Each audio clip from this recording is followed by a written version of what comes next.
इब्राहिम अलैहिस्सलाम फलस्तीन में आबाद थी। बीबी सारा इब्राहिम की पहली बीवी उनके साथ रहती थी। बीबी सारा इब्राहिम अलैहिस्सलाम के चचा की बेटी थी। शादी के वक्त इब्राहिम की उम्र 35 साल थी और उनकी शादी मुल्क शाम में हुई। इब्राहिम और सारा ने बहुत से मुल्कों का सफर किया। जनाबे इब्राहिम सफर करते करते मिस्र पहुंचे। फिरऔन मिस्र एक जालिम और सख्त बादशाह था। फिरऔन के कारिंदे अपनी सल्तनत में रहने वाले या सफर करने वाले लोगों में से खूबसूरत लड़कियों को उठा कर ले जाया करते और बादशाह को पेश कर देते थे। फिरऔन उसके बदले में उन्हें इनाम से नवाजा करता था। फिरऔन के फौजी बीबी सारा को भी उठा कर ले गए। फिरऔन बुरे इरादे के साथ बीबी सारा की तरफ बढ़ा तो उसका बाजू शल हो गया। फिरऔन को एहसास हुआ कि ये कोई गैर मामूली शख्सियत है। बीबी सारा से माफी मांगी। बीबी सारा ने फिरऔन को माफ कर दिया तो उसका बाजू ठीक हो गया। जनाबे इब्राहिम को भी वहीं बुलाया गया। फिरऔन ने अपनी गलती की तलाफी करने के लिए अपनी सबसे ईमानदार खादिमा हाजरा को सैयदा सारा की खिदमत के लिए उन्हें दे दिया। बीबी हाजरा किप्ती यानी मिस्र की रहने वाली है। तो रात की रिवायात के मुताबिक बीबी हाजरा मिस्र के बादशाह फिरऔन की बेटी है। सैयदा सारा ने हाजरा को इब्राहिम के निकाह में दे दिया। जब 2424 कबल मसीह में इस्माइल पैदा हुए, अल्लाह के नबी इब्राहिम की उम्र 86 साल थी। इस्माइल सैयदा हाजरा के बेटे हैं। बीबी सारा उस वक्त तक बे औलाद थी। अल्लाह करीम ने अपने नबी इब्राहिम को हुक्म दिया कि वो अपने बेटे इस्माइल और बीबी हाजरा को रेगिस्तान में छोड़ आए। एक रिवायत के मुताबिक बीबी सारा ने जनाबी इब्राहिम से हाजरा और उनके बेटे इस्माइल को कहीं दूर छोड़कर आने का मुतालबा किया। ये बहुत बड़ा इम्तिहान था। अपने अकलौते बेटे को जो इब्राहिम के बुढ़ापे में पैदा हुआ, उस बीवी को जो बहुत ख्याल रखती थी और निहायत नेक थी, दोनों को ऐसी जगह पर छोड़ आना जहां दूर दूर तक कोई ना हो, सोचना भी आसान नहीं है। अल्लाह के नबी इस मुश्किल इम्तिहान से ना घबराए। एक खैमा, चंद कपड़े, खजूरें और पानी साथ लिया। दूर एक गैर आबाद सहरा में जहां उन्हें छोड़ने का हुक्म मिला था, ले गए।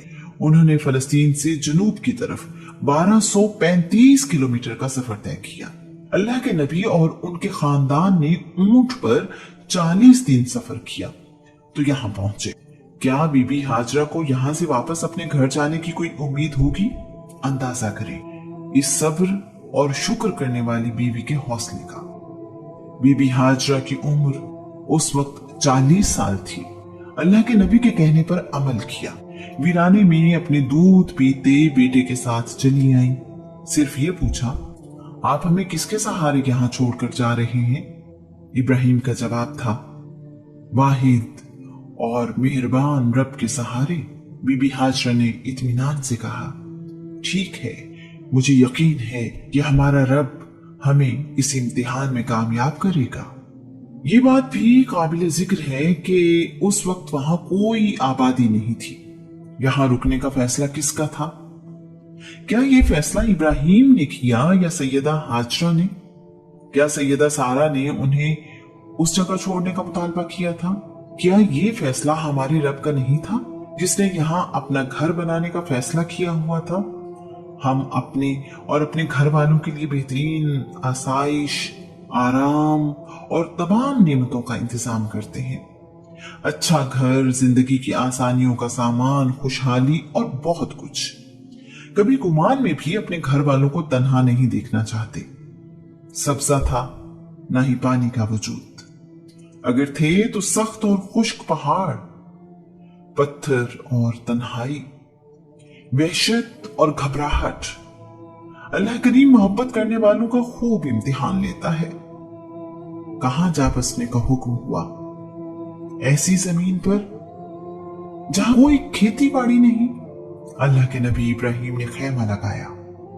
बीबी हाजिरा और इस्माइल को अल्लाह करीम के हुक्म पर यहां छोड़ा और वापस फलस्तीन रवाना हो गए। अब माँ बेटा अल्लाह करीम पर भरोसा करते हुए इस वादी में रहने लगे। कुछ दिन गुजरने के बाद पानी खत्म हो गया। अब यहाँ तन्हाई के अलावा परेशानी भी थी। जिंदा रहना मुश्किल हो गया। इस परेशान कुन सूरत हाल में भी बीबी हाजरा का अपने रब पर यकीन कम न हुआ। प्यास जब बहुत ज्यादा बढ़ गई तो बीबी हाजरा ने अपने खेमे के बाहर एक चादर इस सख्त जमीन पर बिछाई, इस्माइल को इस पर लिटाया और खुद पानी की तलाश में निकली। बाहर तो कुछ भी नहीं था, लेकिन अल्लाह की इस नेक बंदी को यकीन था कि कोई ना कोई सूरत जरूर पैदा होगी। वो अपने खेमे की दाएं जानिब वाले पहाड़ सफा पर चढ़ी।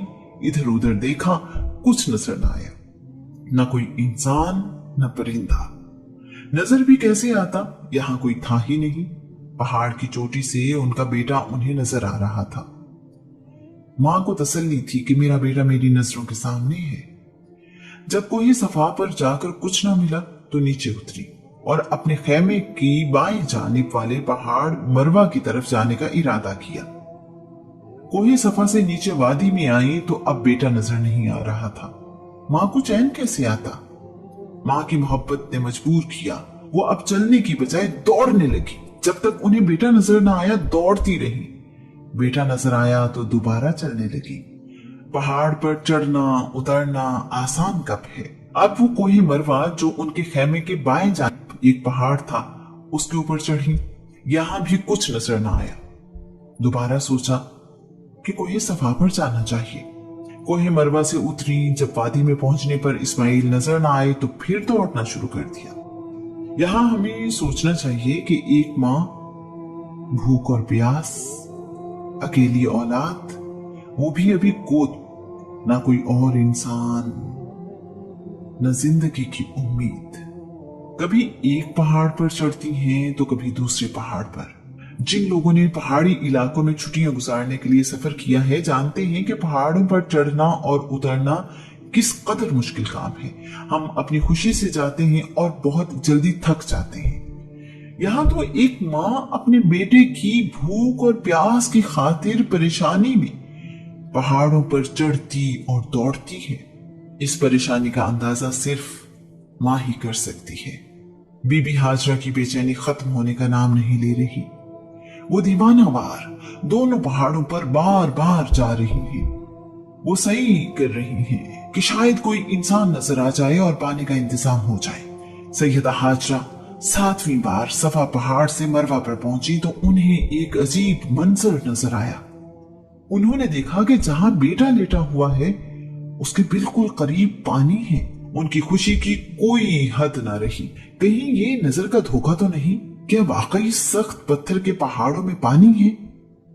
मेरे रब, मुझे यकीन था कि तेरी रहमत कोई ना कोई बहाना ढूंढ लेगी। मेरे परवरदिगार, तेरा लाख लाख शुक्र। दौड़ती हुई पहाड़ से उतरी, लेकिन इस बार अपने बेटे की तरफ जा रही थी।